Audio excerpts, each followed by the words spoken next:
Either you throw that piece of junk into the pond yourself, or I'll do it and drag you down with it. Braden Ashworth's words cut through the morning air at Riverside High School's parking lot. Students freeze, sensing the predatory tension. The 17-year-old girl beside her vintage bicycle doesn't flinch, but her knuckles whiten as she grips the handlebars. Autumn Reynolds has heard threats before. Moving from base to base with her mother's military career has exposed her to bullies and casual cruelty. But something about this moment feels different. Perhaps it's the way Braden's three companions have positioned themselves in a perfect semicircle, blocking escape routes. Perhaps it's the calculated malice in his eyes that suggests this isn't spontaneous aggression, but something methodical. The bicycle beneath Autumn's protective stance tells a story her tormentors couldn't understand. The faded blue paint speaks of a father who spent his last leave teaching his daughter to ride. The worn leather seat bears the impression of countless hours exploring military bases. Each scratch a memory of adventures shared between a father and daughter who knew their time together was always limited by the next deployment. Staff Sergeant David Reynolds never returned from his final mission overseas. His daughter carries his dog tags wrapped around the handlebars, hidden beneath black electrical tape, a constant reminder of his discipline, courage, and tactical thinking. Braden Ashworth represents everything Autumn has learned to navigate carefully. At 18, standing 6 feet 1 inch of carefully cultivated athletic prowess, his designer clothing announces his status as captain of the football team and heir to his father's considerable reputation. He wields social power with casual confidence. His three companions form a supporting cast. Autumn's tactical mind catalogs. Marcus Chen appears intimidated into compliance. Tyler Morrison radiates eager cruelty. Derek Sullivan serves as the group's enforcer, his wrestling background evident in how he positions himself to cut off retreat angles. I'm talking to you, Charity Case, Braden continues. That museum piece doesn't belong in our parking lot any more than you belong in our school. His words establish hierarchy while transforming personal cruelty into territorial defense. I have every right to be here, and so does my bike. Autumn responds quietly but clearly, the kind of calm confidence military children learn early. Harper Vance pushes through the assembling witnesses with growing alarm, recognizing the dangerous shift in her friend's posture. Braden's laugh carries a sharp edge. Rights? You think a scholarship gives you rights? This is Riverside High, not some military charity case collection center. He steps closer. We have standards here. The first escalation comes without warning. Braden's foot connects with the bicycle's front wheel. The metallic clang echoes across the parking lot. Autumn moves closer to her machine, her body shifting into something protective. Stop! Autumn's voice carries a different quality now. Don't touch my bike. The words emerge with controlled intensity that suggests consequences. Tyler Morrison begins providing commentary for his social media audience, his phone capturing every angle. Ladies and gentlemen, Braden Ashworth, future college football star, teaching some valuable life lessons. The mention of Ashworth Enterprises sends ripples through the crowd. The family whose donations fund everything from science equipment to prom decorations. Derek Sullivan steps closer, forming a tighter perimeter that prevents escape while ensuring optimal camera angles. Last warning, Autumn says, barely above a whisper, but cutting through the noise with crystalline clarity. Her fingers adjust their grip, finding a position her muscle memory recognizes from thousands of hours learning balance and leverage under her father's instruction. Braden grabs the handlebars with both hands, attempting to wrestle the machine away. You want to learn the hard way? Fine. Let's see how attached you really are to this piece of garbage. The crowd gasps as Autumn doesn't just resist. She flows with his motion, using his momentum and leverage against him in ways that defy assumptions about her size. Her father's voice echoes. Size doesn't matter when you understand physics, sweetheart. Harper fumbles for her phone, torn between calling for help and documenting evidence. You think because your daddy bought you everything that you can take anything you want? Autumn continues steadily despite the physical struggle. But there are things in this world that can't be bought, sold, or stolen. And you're about to learn the difference. You have no idea who you're dealing with. Braden snarls. My father owns half this town. My family built this school. And I can make your life here so miserable that you'll beg for a transfer before Christmas break. Tyler Morrison's live stream viewer count explodes as notifications ping across social media platforms. Derek Sullivan notices the shift first. The way Autumn's stance subtly changes, her center of gravity lowering. Braden, He calls with growing urgency. maybe we should. His warning comes too late. Autumn executes a perfect front-wheel lift that transforms her vintage bicycle into a precisely controlled weapon. The heavy metal rim connects with Braden's chest with enough force to lift his 6 feet 1 inch frame completely off the ground. The crowd erupts as their untouchable golden boy crashes backward onto the lawn. Grass stains decorate his designer shirt, while morning dew dampens his hair. But Autumn isn't finished. The bicycle becomes an extension of her body as she maintains perfect balance while positioning herself directly over her fallen opponent, the frame casting a shadow across his face. Marcus Chen finds himself clapping involuntarily before catching himself, recognizing something extraordinary. This isn't just a girl defending property. This is someone with genuine training. Harper's phone captures every moment, creating a narrative that even Braden's family's influence will struggle to control. Tyler Morrison's commentary trails off into stunned silence as his audience witnesses their expected victim systematically dismantling their supposed superior.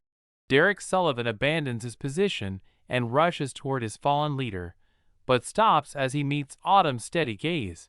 The sound of approaching footsteps cuts through the silence, the measured cadence of someone accustomed to command. Every head turns toward the source. Major Elena Reynolds emerges from between parked cars with presence that transforms civilian spaces simply through her arrival. She wears her dress blue uniform with casual confidence earned through actual service.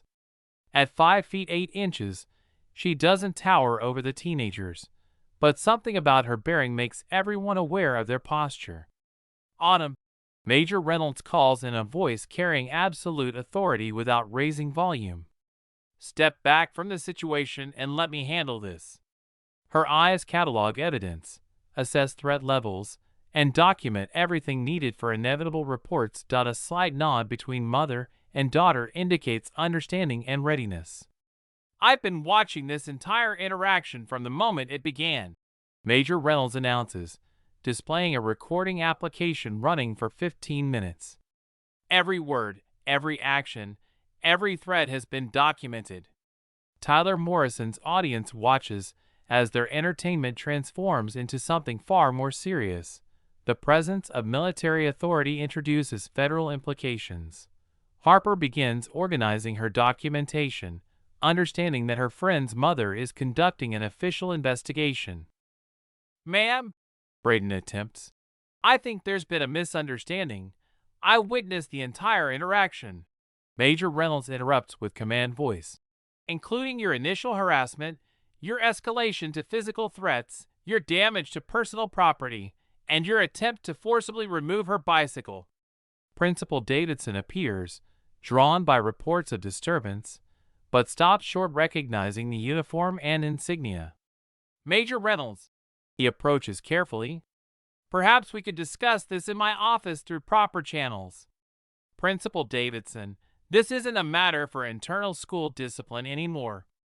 Your student threatened my daughter with physical violence and engaged in systematic harassment based on her military family status. That makes this a federal concern under military family protection statutes. A black Mercedes sedan pulls into the parking lot with urgency. The man who emerges carries himself with military bearing his expensive clothing can't disguise. Gerald Ashworth's initial scan focuses on locating his son, but shifts dramatically when he recognizes the uniform. Elena, He breathes, the name carrying weight everyone can hear. I didn't know you were stationed here. Gerald, I'm not stationed anywhere anymore. I'm raising my daughter here while recovering from my final deployment. Braden looks between his father and the officer with growing confusion, realizing they share history. Dad, this woman's daughter attacked me. Shut up. Gerald's command cuts through with military authority. His attention remains fixed on Elena with intensity. You attacked Major Reynolds' daughter. Your son threatened my daughter with violence, damaged her property, and attempted to forcibly remove her bicycle, her father's final gift before he was killed in action. Elena explains clinically. Everything was documented and witnessed, including live-streamed video currently circulating on social media. Gerald's face transforms as he processes his son's actions targeting the daughter of the woman who saved his life. Braden, you will apologize to Miss Reynolds immediately, publicly, and completely. Then you will submit to whatever disciplinary action the school deems appropriate without complaint or family intervention. An apology isn't sufficient for this level of harassment, Elena says. Your son's actions fall under federal protection statutes. Elena, Gerald speaks carefully. What would it take to handle this through military channels rather than civilian prosecution? Transfer to military school with counseling requirements and community service focused on military family support, plus a formal apology recorded for military family advocacy organizations and commitment to education about military-dependent experiences. Within 20 minutes, arrangements are finalized for Braden's transfer to a military preparatory academy. The viral documentation ensures his reputation at Riverside High cannot be reconstructed. Autumn reclaims her bicycle and integrates smoothly into school routines as classmates process that the quiet military daughter possesses backing extending beyond typical parental support. Harper becomes something of a celebrity as the friend who documented everything, her footage becoming part of the official record while circulating as evidence that sometimes justice prevails over privilege. 3 weeks after Braden's transfer, Harper discovers something during routine social media monitoring. Late-night investigation reveals systematic intrusion into Autumn's online presence. Someone has been harvesting personal information with sophisticated technical skills. The leaked information appears on underground military forums. Autumn's personal details, her mother's service record, their address, and school schedule have been distributed to communities where military dependents are viewed as legitimate targets. Harper's discovery triggers immediate consultation with Major Reynolds, whose training recognizes signatures of someone with access to military databases. Computer forensics reveal Braden initiated the breach, but technical execution required professional assistance. Investigation uncovers connections between his family's business network and individuals with grudges against Major Reynolds stemming from her final deployment's classified activities. Elena's last military assignment involved investigating corruption within defense contractor networks, exposing relationships between civilian businesses and hostile foreign intelligence services. Her transition to civilian life was intended to protect her daughter from retribution. That evening, Autumn's phone displays a message from an unknown number. Your mother thinks she's safe in civilian life, but some debts can only be paid with family suffering. The accounting begins now. Elena immediately activates emergency protocols. Their suburban life transforms overnight into a security situation where every routine activity requires tactical planning. Enhanced security footage reveals a figure across the street during the entire parking lot confrontation wasn't just observing. They were conducting systematic intelligence gathering using sophisticated equipment to capture facial recognition data and behavioral analysis. Elena's secure communication with former intelligence contacts confirms suspicions. The defense contractor investigation exposed a network that included American civilians selling classified military technology to foreign intelligence services. Financial losses exceeded $50 million, but real damage came from exposing operational methods that took years to develop. Harper's analysis reveals sophistication extending beyond typical cybercrime. Attackers gained access through methods suggesting coordination between specialized teams with government-level resources. Elena's emergency protocols transformed their home into a temporary secure facility while preparing for immediate relocation. Every window receives ballistic film treatment, communication devices are replaced with encrypted alternatives, and daily routines are restructured to eliminate predictable patterns. The most heartbreaking element involves impact on Autumn's relationship with Harper. Their friendship must be severed immediately to protect Harper from becoming collateral damage. Harper's parents receive a carefully crafted explanation about military obligations, but the real conversation reveals the true scope. Harper must understand her phone contains evidence that made their family visible to people who view American military dependents as legitimate targets. Autumn's processing demonstrates resilience. Military children develop through repeated exposure to situations where personal choices carry consequences extending beyond immediate participants. Her victory over Braden was complete and justified, but also served as catalyst for enemies searching for them with patience and determination. The bicycle representing connection to her deceased father now requires inspection for tracking devices. Daily rides must be suspended because predictable movement patterns provide opportunities for surveillance. Preparation for relocation proceeds with military efficiency, but each packed box represents another piece of life finally being built, sacrificed to protect them from consequences of service to country. As they load essential belongings into vehicles prepared for immediate departure, Elena makes one final check of security systems. Their new destination remains classified from Autumn until arrival. The last image captured by home security shows a different vehicle slowly passing as they complete departure, occupants photographing with the same professional thoroughness. The message is clear. They've been found once, and can be found again. As their convoy disappears into morning traffic, Autumn grips her father's dog tags through electrical tape around her bicycle's handlebars.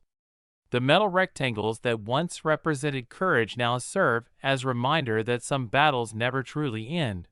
They just evolve into different forms of warfare where civilian parking lots become battlefields and high school victories trigger international consequences. Elena's rearview mirror reflects no immediate pursuit, but her training teaches professional surveillance operates beyond visual detection. Harper's final text arrives as they cross the county line.